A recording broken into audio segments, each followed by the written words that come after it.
ಮೂರು ಟೀಮಲ್ಲಿ ಯಾರು ಗೆಲ್ಬೋದು? ಜೋರೋ ಅವ್ರಿಗೆ ಡ್ಯಾಮೇಜ್ ಮಾಡಿದಾರಂತೆ ವಿನಾಯಕ್ ಅವರು ಗಾಡಿ ಎತ್ತ ಟೈಮಲ್ಲಿ. ಗಾಡಿ ಎತ್ತ ಫುಲ್ ಡ್ಯಾಮೇಜ್. ಜೋರೋ ಫುಲ್ ಡ್ಯಾಮೇಜ್. ನಾಕ್ ಅಂತೆ ಗೈಸ್, ನಾಕ್ ಆಗಿದಾರಂತೆ ಲಾಸ್ಟ್ ಮೂಮೆಂಟ್ ಅಲ್ಲಿ. ವಿನಾಯಕ್ ಅವರು ಝೋನ್ ಅಲ್ಲಿ ಇದಾರಂತೆ, ಅವರು ಸೇಫ್ ಆಗಿದ್ದಾರೆ.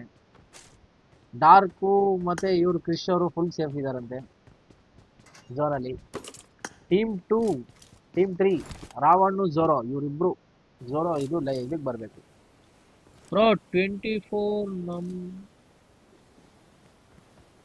24 ನಿಮ್ ಫ್ರೆಂಡಾ?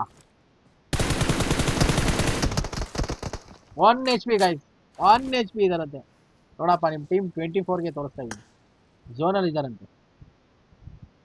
ವೈಡ್ ಆಂಗಲ್ ಅಲ್ಲಿ ತೋರಿಸ್ತೀನಿ ನೋಡಿ. ಫೈಟ್ ಆಗ್ಬೋದು. ಈ ಕಡೆನೂ ರಶ್ ಆಗಿದಾರಂತೆ ಗೈಸ್. ನಾವೇನು ಟೀಮ್ ಅವರು ರಶ್ ಆಗಿದಾರಂತೆ. ನೇಡಂತೆ ವಿನಾಯಕ್ ಅವ್ರಿಗೆ. ಕರ್ಣ ಅವರು ಫುಲ್ ಸೇಫ್ ಗೆಲ್ಲೇಬೇಕು ನಾನು ಈ ಮ್ಯಾಚ್ ಅಂತ